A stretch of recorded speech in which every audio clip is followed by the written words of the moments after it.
It's time for the 1430 Connection on 1430 WNAV and 99.9 FM, spotlighting news, newsmakers, and important community issues. Now, with this week's edition of the 1430 Connection, here is WNAV news anchor Donna Cole. Welcome to the 1430 Connection. I'm Donna Cole. Today I have the pleasure of talking with Michelle McConville. She's Coordinator of Programming and Outreach for Anne Arundel County Public Library. Michelle, thank you so much for joining me today. Well, thank you for inviting me. It's a pleasure to be here. February is Black History Month, as you are aware, Michelle, and the library has a number of offerings as far as virtual events. And so I'd like to go over some of those with you, and from there, then we'll go into some of what you might have recommendations for as far as books. On February 10th at 6 p.m., you're offering a program called Freedom Bound, Runaways of the Chesapeake. And all of these programs right now, because of the pandemic, are virtual. Can you tell me about what Freedom Bound is going to entail? What is that all about? Sure. This program is actually presented in partnership with the Reginald F. Lewis Museum, and it's their program that we are hosting for them. It is a wonderful program that speaks about the freedom stories from other runaways in the Maryland region, in the Chesapeake region. So we're really excited to be able to host that. These were runaways from slavery, yes? Yes. This was an exhibit, if I remember correctly, that was in Annapolis and has since moved out to Baltimore. Am I correct on that? That is correct, and it's a virtual tour of that exhibit, of the Freedom Bound exhibit. And it's a great thing to see, and you are recommending it for ages 6 to 10, but I can tell you it's appropriate for anybody. I agree completely. I definitely think that it's a family event that adults will certainly enjoy it as well. All right, and like all of the programs that we're going to talk about today, or anything that the library is currently offering, registration is required, and that is on their website, which you can access at aacpl.net. We're moving on to February 18th. What is that program? February 18th, we are hosting Generations, Music, and the Black Family Concert, and this is presented by the Coalition for African Americans in the Performing Arts. It is a beautiful program full of Black classical musicians, including classical music, folk tunes, jazz, and sing-alongs. They weave narration through the performance. So the narration talks about the journey of the musical legacy, the love and family throughout generations of Black history. They do such a beautiful job with their programs. We're really excited for this. Again, it's a family program. I think it's something that everybody can enjoy. The beautiful thing about our virtual programs is you can watch them with your family. You can have a watch party and share them out with other members of your family, and they don't have to live in Anne Arundel County to enjoy our programs right now. This program will also be streamed on Facebook Live on our Facebook page. So you can register on our website to get the Zoom link or just tune into our Facebook page. All right, the next one, February 20th at 2 p.m. That is Black Representation Matters, and this event is presented in partnership with the Banneker Douglas Museum and Baltimore Read Aloud. This program is celebrating Black authors and their books. It's also talking about the importance of Black representation in books and how to have courageous conversations around race with young children. And there'll also be recommendations for different board books, picture books, and early chapter books within that program. February 20th at 2 p.m. Actually, that sounds incredibly interesting, and I think Black representation matters in everything. So I think that the library hosting this about books in particular, I think it's great, and I'm interested in registering for that one. On the front page of the Anne Arundel County Public Library's website, you will see a list of books for Black History Month, and those are broken down by adults, teens, and for kids. And we're going to go over some of those next. We're going to be right back on the 1430 Connection.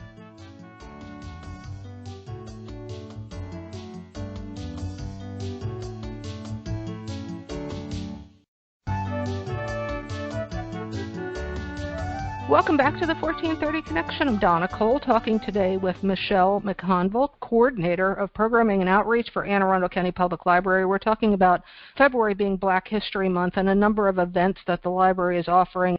But one thing you should know, and Michelle wants to point out, we've done a lot of intentional programming and scheduling programming. So we are celebrating the stories of Black history, Black Americans, Black writers throughout the entire year.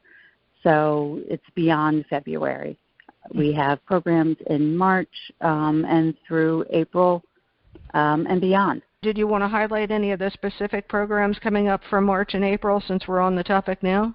Sure. In March, we have a program called African American Suffragists of Maryland, and that program is talking about 4 extraordinary Maryland women who fought for suffrage before and after the passing of the 19th Amendment. And it's going to be with local historical experts discussing the lives and work of Frances Ellen Watkins Harper, Mary Church Terrell, Augusta Chisel, and Margaret Gregory. And this event is sponsored by the Maryland Women's Heritage Center. So we are very fortunate to work with a lot of local partners for some of our programs. That's great. And all of these events are going to be listed on the website if they aren't already there, yeah? Yes, all of these events are currently listed on our website. And you can also find information about programs that are being hosted by other Maryland libraries. The virtual programs allow us to attend programs outside of our county, and we're working with other library systems throughout the state and sharing their programs with our customers. So we're adding new events all the time, particularly with Pratt Library, and they are bringing in some wonderful writers. They have Kwame Alexander, who will be featured on an event February 11th, and it's a Kids Writers Live where he'll be talking about his writing process. Super. And in response to what we saw through the spring and summer, calling for equal rights, for an end to racism, for Black Lives Matter, did you see more requests coming through for more books about Black Lives Matter, more books about Black history, more books written by Black authors? Absolutely. Our residents in our county have been very curious and intentional about the books that they are requesting. They understand the need to learn more. And as well as celebrating Black history and Black lives, the library has also been presenting programs about racism. We held Groundwater Approach. It was a program, we held 5 different programs throughout the late summer and into fall that discussed systemic racism and really how embedded racism is in all aspects of American culture and the impact that it can have on them. So we're trying to do those types of programs as well, the educational programs as well as the fun celebratory programs, because they're all very important. And are you seeing new books being published, especially right now for kids to understand what's going on and what has gone on, what brought us to this moment in time yet again? Absolutely, and I think the publishers are finally recognizing that these stories need to be told by Black authors and illustrators. And the publishing industry, I think, is finally catching up, and our collection development team has done an amazing job with purchasing more and more titles for all ages that not only are about racism and the impact that it has on children and about the historical significance, but also books that feature children of all different colors interacting together on a daily basis in everyday situations, and the importance of children being able to see kids that look like themselves in books as well as kids who look different than themselves. Is so important, and it's something that as parents really seeking out books that show the diverse world that we live in is so important, and so important for kids to develop empathy and understanding and recognizing that there are so many different experiences out there. Can you recommend a few titles for kids that cover this topic? Well, fortunately, we just had a program with author Kelly Starling Lyons, and she wrote Sing a Song and how Lift Every Voice and Sing, the history of that song, the Black National Anthem. And we have several of her titles that I highly recommend. Her books are beautiful.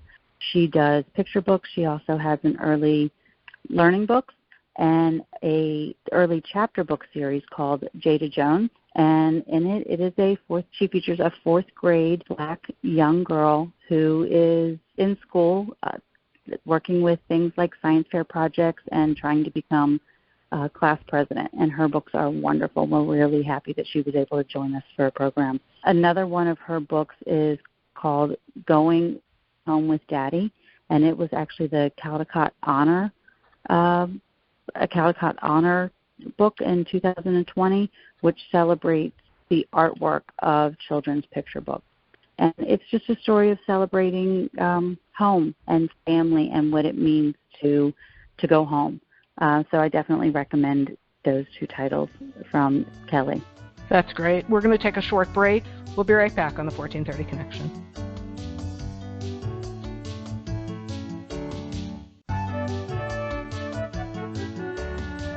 Welcome back to the 1430 Connection. I'm Donna Cole, talking to Michelle McConville. She's coordinator, programming and outreach for Anne Arundel County Public Library.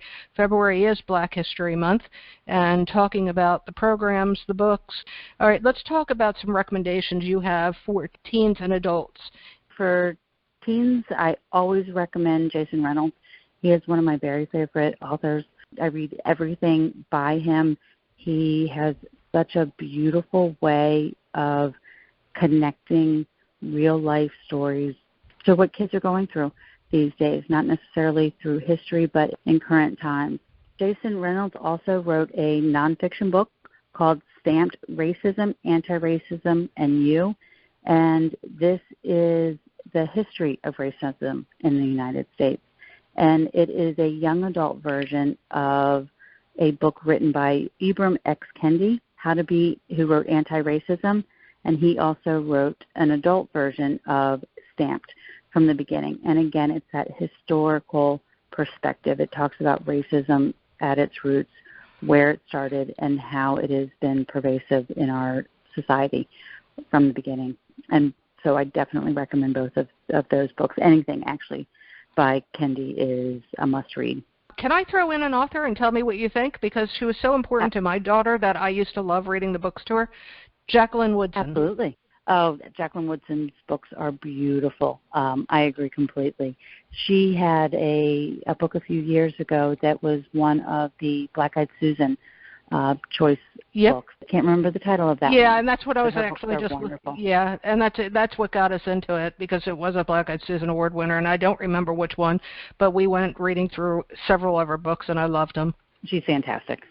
All right, moving on to adult books, some recommendations that you have personally. One of the early books that I read that I found was so helpful was Why Are All the Black Kids Sitting Together in the Cafeteria? That was written by Beverly Daniel Tatum.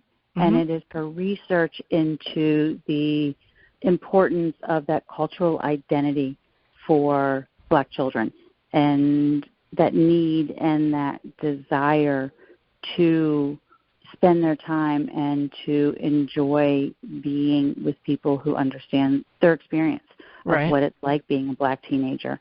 And I found that book just to be so helpful.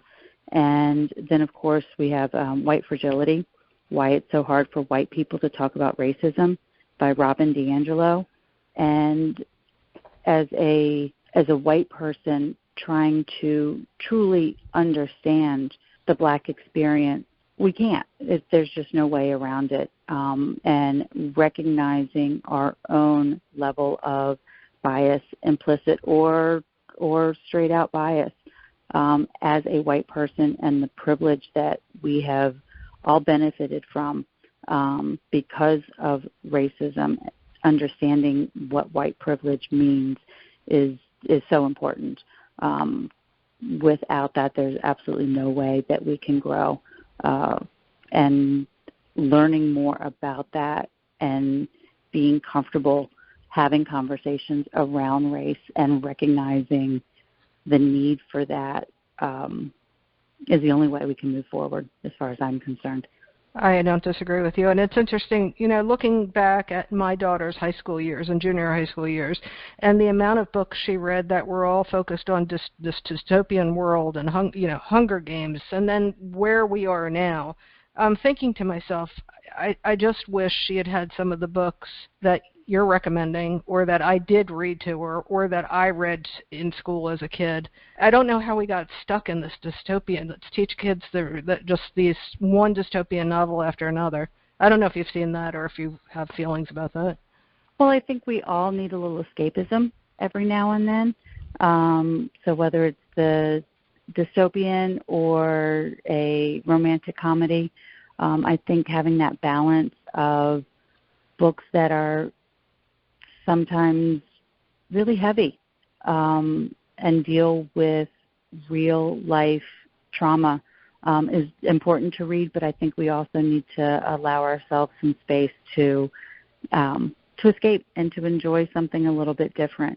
I think a lot of these books, I think we have to have back in, we should, but for both kids and adults, we need some of these books we're talking. I think back to a book that we read in high school, and I was in a very in Montgomery County, Silver Spring, in a very culturally diverse high school, Man-Child in the Promised Land by Claude Brown, and how important that book was to me. And I don't even know if that's in schools anymore. It's an older one, but I just think we need more that focus on race relations. Reading about people that aren't like us, and knowing that they are actually like us.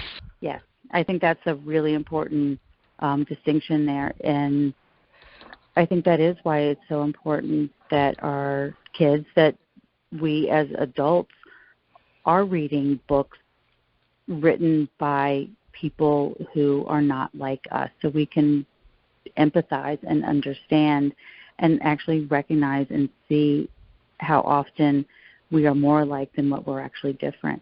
And I hope our schools are being responsive. I know our schools are. I think they're doing a better job of bringing more diverse literature within the classrooms. One of our libraries is working with Arundel High School. They're doing a book club around the Jason Reynolds book that I mentioned, Stamp. Good. And good. they're having discussions and bringing these topics that have so long been taboo into the forefront. That's good news. Well, thank you for doing what you do with the library. I appreciate it, and I appreciate your time today. Oh, thank you. I'm very fortunate. I get paid to learn about books and to play and schedule these wonderful programs and bring these events, and working with our partners to our community. The beauty about working for the library is that it is a free service. So you can check out books online and pick them up in curbside. We have a ton of books that are now available online, ebooks and e-audiobooks that you don't even have to leave your house to get. And we also have a streaming service called Canopy, where you can stream movies right from your home. And that's part of what a library card can get you.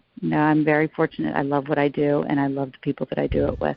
This is Donna Cole. This is the 1430 Connection. We will see you next week.